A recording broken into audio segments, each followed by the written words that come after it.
Today we're going to talk about what everybody's wondering, what's going to happen to real estate values next year in 2021, coming off this crazy year we've been having in 2020. Before we get into that, please click subscribe and like our videos and follow all of the videos we post. We post once a week. Also, if there's any topic that you want us to touch base on, send us a message and we'll make it happen. Back to what is going to happen next year. Here's what we believe. So 2020 was a pretty wild year. It started off strong in January, February, then obviously we all know what happened. Kind of a unknown situation for most people, so sellers and buyers. So what ended up happening was a lot of buyers had to hold off on their purchase, making it look like the market was going to die. And then when the lockdown and quarantine kind of let up a little bit and the buyers got back out there, rates stayed extremely low, and the buyers' demand didn't disappear, didn't go down. If anything, it got stronger, having to wait for those couple months before they can actually jump out there and jump on a property. And there was almost like a competition. Buyers felt that pressure to get out there and find a place quickly. What that did is lead to quicker market times. Homes were selling quicker, so prices started to creep up after that. Throughout the rest of the year, kind of leveled off. We saw towards the end of the summer, things starting to make a change in the city.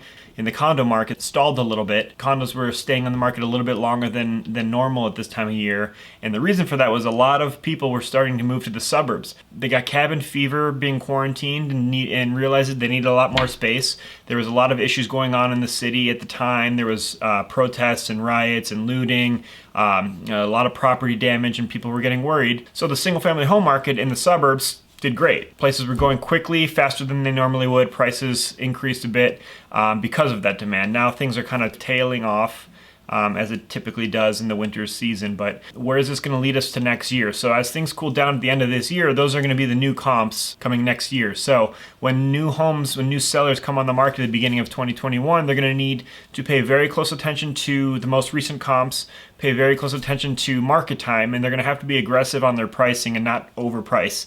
The reason for that is if they try to overprice and buyers are looking at the comps that recently sold, there's not going to be enough support for the price and your house is going to sit on the market. Nobody wants that. Doesn't help anything, it only hurts. So with our sellers, we're gonna make sure they understand that, and we want to be priced at a point where we'll sell. As long as mortgage rates stay super low as they are, even if they creep up a bit, they're still extremely low. So buyers should definitely be jumping on it and taking advantage of this rare time in most likely their lifetime, and it's gonna prompt more sellers to sell. I know a lot depends on the elections and who becomes our new president, and whatever your vote may be, it's definitely going to have a short-term effect.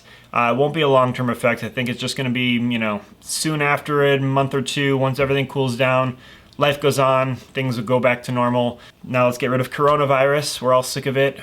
Pay attention for our next upcoming videos that are going to be posted. And again, subscribe to our page and like our videos and share them.